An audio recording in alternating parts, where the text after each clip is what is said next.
செக்கு மீது ஏறிக்கொண்டால் சிங்கப்பூர் போகுமா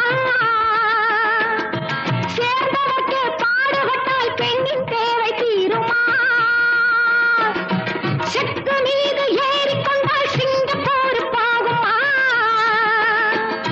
சேர்ந்தவர்க்கு பாடுபட்டால் பெண்ணின் தேவை தீருமா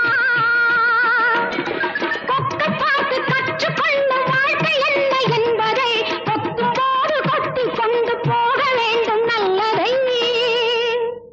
ஃபடாஃபட் அடி என்னடி உலகம் இதில் எத்தனை கலகம் பந்தம் என்பது சிலந்தி வலை பாசம் என்பது பெருங்கவலை சொந்தம் என்பது சந்தையடி இது சுற்றம் என்பது மந்தையடி